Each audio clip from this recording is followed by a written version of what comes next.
Good morning. Feel free to start whenever you'd like, Mayor. Well, I just completed my budget address and talked about how our situation here in the city has reached a crescendo.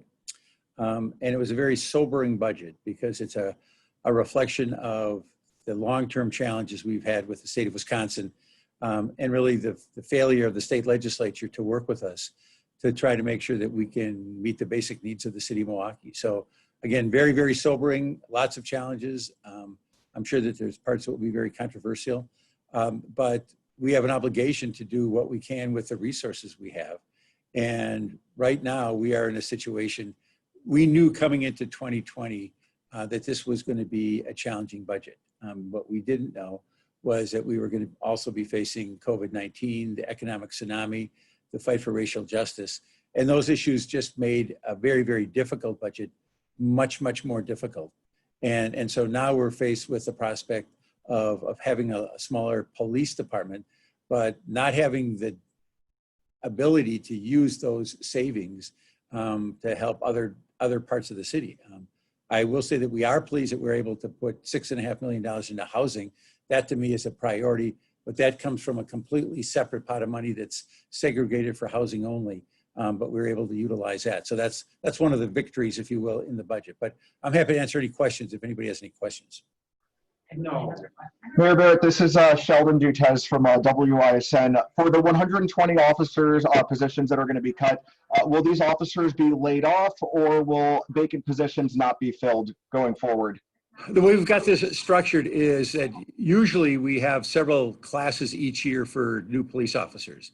Next year, the only class that we have scheduled at this point is a class for 30 police officers, which is funded by the federal government. That's the grant that we've received earlier this year that we'll be able to utilize. What makes this challenging is because I think there are going to be some individuals who want to see even deeper cuts, is if either members of the Common Council or the public want to see even deeper cuts, according to the labor contracts with the police union, it's the last hired are the first fired. So those would be the first individuals to be let go, which means we would not be able to accept that federal money. So that puts, I think, people in an even more difficult spot who want to see fewer officers. But again, this all goes back to the refusal of the state legislature to either increase shared revenue or to give us the ability to have a sales tax. But as of right now, there would be no classes other than that class for 2021. It would not result in layoffs. It would be done through attrition. Okay, and then to piggyback off of that, I believe you said it was 166 million that's forecast for pension contributions in 2021, correct? No, it's in 2021, it's $71 million. And again, I'll sort of 2023. I'm sorry, 2023. You said for 2023. The estimates are 160 to 163 million dollars right now. And again, that goes from zero. It was zero in 2009. And it's gone up progressively. This year, it's $71 million. This year, our pension contribution is $71 million. In 2020, our pension contribution is $71 million. Right now, the preliminary estimates from the actuary is that amount goes to $163 million in just 2 years. We are going to be in a crisis situation in 2 years unless the legislature begins to work with us.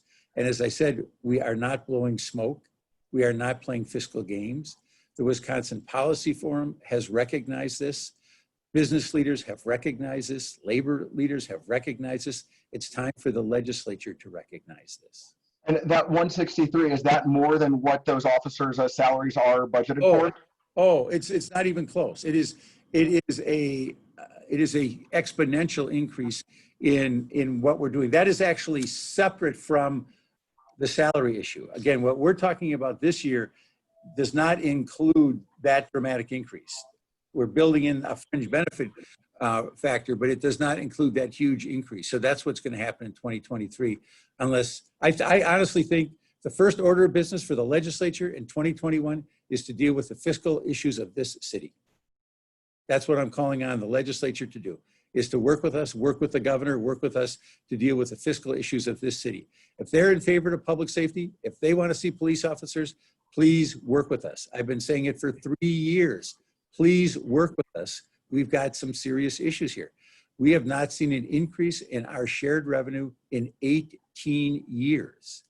In 18 years, we have not seen an increase in shared revenue. And during that period, the state revenues have grown by 61%, and they have shared nothing with local governments. There's no business in this state. There is no university in the state. There's no foundation in the state that can operate when you have a major source of income, one of your two major sources of income, frozen for 18 years.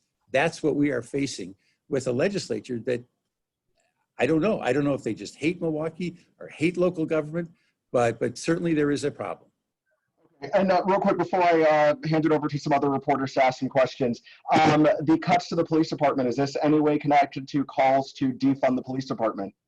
Well, again, as I said in my speech, there are going to be a significant number of people who are very unhappy because it does not contain a $75 million cut. It does not contain a $10 million cut. The cut is actually, the budget will come in within $1 million of where it was last year. And I think people intuitively are going to say, well, how can you have essentially the same budget for last year, yet it means 120 fewer officers? Well, we saved $8.5 million on salaries, but that was all chewed up by increases in healthcare costs and other personnel costs. So that's the challenge we have, because the legislature has given us little, if no, flexibility in dealing with those issues. It has put handcuffs on us and made it very difficult for us to deal with those issues. The net result is they're saying they want more police officers. Fiscally, it becomes completely impossible for us to continue this over the long run. Did any demands for defunding the police play any role in your decision-making? What I listen to everybody. I listen to absolutely everybody. And there are changes in the police department. We made the decision that we are going to have the 911 dispatch service come out of the police department, move it over in Fire and Police Commission. The reason we're going to do that is we think that that's going to allow us to save some costs because the civilian employees are less expensive than the sworn officers. In addition, and probably the place where the defund movement has had the greatest impact with me is their argument is we need to invest in other areas as well. And housing is one of the areas where they're insisting that we have a greater investment. And I'm very, very pleased that we're able to make this $6.5 million investment into housing, including a down payment program. And the reason I feel that this is important, for many middle-class families and upper middle-class families, when their children are buying a home, they're able to give them a gift or a loan to help them with a down payment. If you come from a family that doesn't have a lot of savings, that makes that more difficult. And when we look at the drop in home ownership in the city of Milwaukee, when we look at the racial gap in home ownership, that strikes me that we have to find ways for more young people of color in this community to be able to purchase homes. Because if you've got people who could purchase homes in neighborhoods, I think it adds strength to the fabric of the neighborhood. Next reporter, please. Mayor Brendan Cullerton here with CBS 58. I just wanted to follow up on how you said there would be people who want more cuts to the police department just because, you know, we've been hearing these calls to defund the police from people for months now. Would you be open to that? If the budget comes back to you and there are more cuts, is that something you would push back against, or are you open to further police cuts in this budget if that's what some of the alders come back to you with? I am very reluctant to say that we're going to have even more cuts to the number of sworn officers for several reasons. One, the police department last year got 173,000 calls for service. That means there were 173,000 times when someone was on the other end of the phone saying, I need help, I need help. And we can't turn our back to that. We have to answer those calls. And so I want to find a way for us to balance that. If there are other savings, obviously I'm willing to look at other savings, but I don't want to see a deeper cut in the personnel. And I think what's going to make it even more challenging, as I noted earlier to Sheldon's question, is if there is a conversation about even a deeper cut to the police force, what that's going to entail is first getting rid of 30 officers that are paid for 100% by the federal government. So the taxpayers aren't saving a penny if those 30 officers are not hired. So the first 30 cut is going to achieve no savings in the police department. And so you're going to have to go beyond that. Again, that gets very, very tenuous. And I think a lot of aldermen recognize this because they're the ones who get the calls for service about the garage break-ins, about the reckless driving.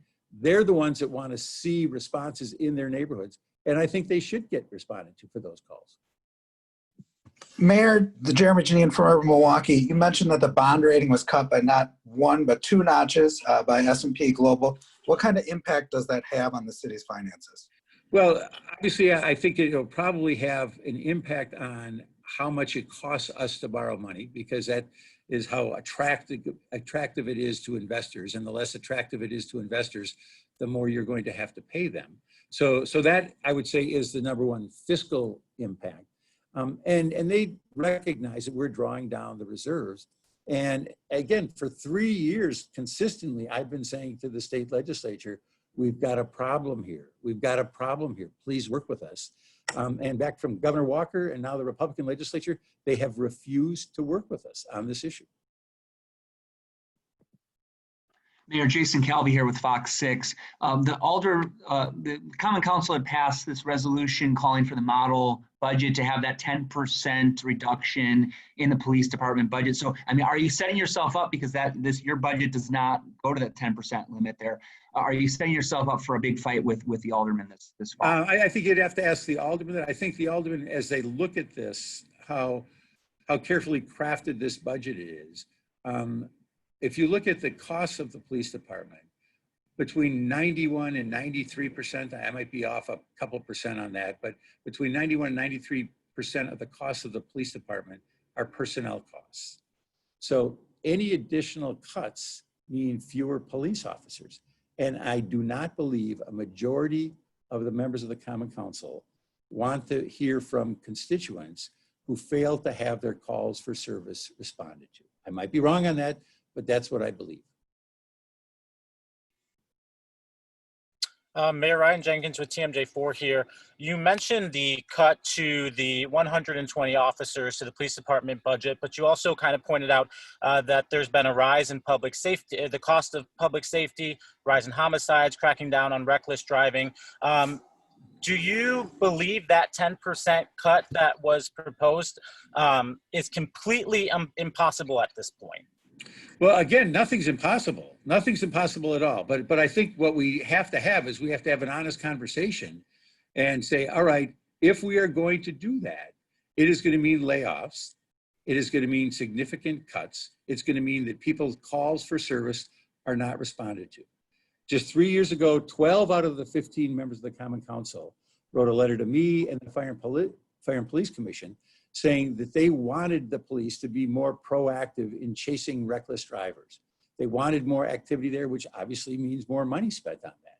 So I think it's difficult to say, we want to crack down on reckless driving. We want to crack down on break-ins. We want to crack down on unruly behavior, but we don't want the police to be involved. So again, it's a very legitimate debate, but what's different about Milwaukee as compared to many cities around the country, I recognize that there are some people who are going to be upset because they want more cuts to the police department.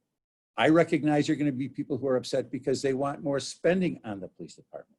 But what makes Milwaukee unique is the state legislature has basically put the handcuffs on us and said, you can't do this. You can't do this because of our fiscal situation. So they are a partner in this. They are a partner in the reduction of police officers in the city of Milwaukee. And amid the calls for the police department budget reduction, there were also calls that that money would be reallocated to mental health services, fair housing. It sounds like you're still making an effort to find ways to budget money to respond to those concerns. Absolutely, yes. I think one of the most compelling arguments that's been made over the last few months is the need to invest more in housing. I totally agree with that. And I am very pleased that we've been able to put $6.5 million into that. Now, again, people should understand that's $6 million that comes from the excess of a TIF fund for downtown housing. Under state law, we are permitted to continue that TIF for 1 year and to use that money for housing. So you're going to have some people who say, well, don't put the money in housing, put the money into the police department. Again, under state law, that money can be used only for housing under the provision that we are utilizing. By doing that, we're taking downtown housing, which is very, very healthy, and we're able to use some of that in the neighborhoods. And I think that that's something that everybody is going to embrace who's been involved in the calls for reform, because it's going to allow people to have down payments. It's going to go to our housing trust fund. We're going to have a pilot for co-ops, for land banks. It's going to help us with our strong loan program, all programs that help people in housing, because we recognize that that's a very, very legitimate issue.